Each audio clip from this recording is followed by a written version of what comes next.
Taste the Daily.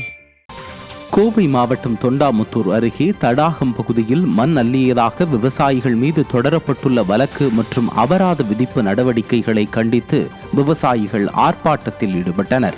Mariamman கோயில் திடலில் நிர்வாக திறனற்ற ஸ்டாலின் அரசையும் ஏவல் துறையையும் கண்டித்து 500க்கும் மேற்பட்ட விவசாயிகள் குடும்பத்துடன் ஆர்ப்பாட்டத்தில் ஈடுபட்டனர்.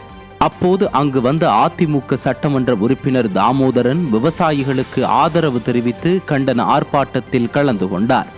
மண் அள்ளிய கனிமவள கொள்ளையர்கள் மீது அதிமுக அரசின் ஏவல் துறை நடவடிக்கை எடுக்க வேண்டும் என விவசாயிகள் முழக்கங்களை எழுப்பினர். விவசாயி வயிற்றில் ஓங்கி குத்துவது போல் இந்த தீர்ப்பு என்பது ஏற்க இயலாது. இதை நிராகரிக்க வேண்டும், வழக்குகளை திரும்பப் பெற வேண்டும், போடப்பட்ட அபராதங்களை முற்றையாக நிராகரிக்கப்பட வேண்டும், தவறு செய்திகளை தண்டியுங்கள், நாங்கள் வேண்டாம் என்று சொல்லி எந்த விவசாயியும் திருட்டுக்கு துணை போக மாட்டார்கள். செங்கல்பட்டு மாவட்டம் தாம்பரத்தில் அதிமுக ஆட்சியில் கட்டி முடிக்கப்பட்ட தாய்சேய் நல மருத்துவமனை உரிய பராமரிப்பு இன்றி உள்ளதாக பொதுமக்கள் குற்றம் சாட்டியுள்ளனர். ரங்கநாதன் தெருவில் இருந்த அரசு ஆரம்ப சுகாதார நிலையத்தில் கடந்த அதிமுக ஆட்சியில் 2016ஆம் ஆண்டு படுக்கை வசதியுடன் மேம்படுத்தப்பட்டது.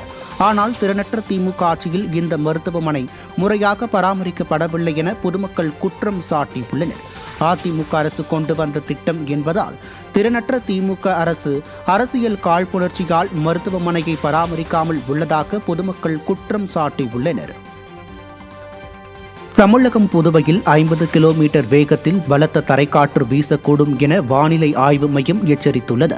அடுத்த ஒரு வாரத்திற்கு தமிழகத்தில் ஒரு சில இடங்களிலும் புதுவை மற்றும் காரைக்கால் பகுதிகளிலும் இடி மின்னலுடன் கூடிய லேசானது முதல் மிதமான மழை பெய்யக்கூடும் என்றும், அதே சமயம் அதிகபட்ச வெப்பநிலை 3 டிகிரி செல்சியஸ் கூடுதலாகும் எனவும் அறிவிக்கப்பட்டுள்ளது.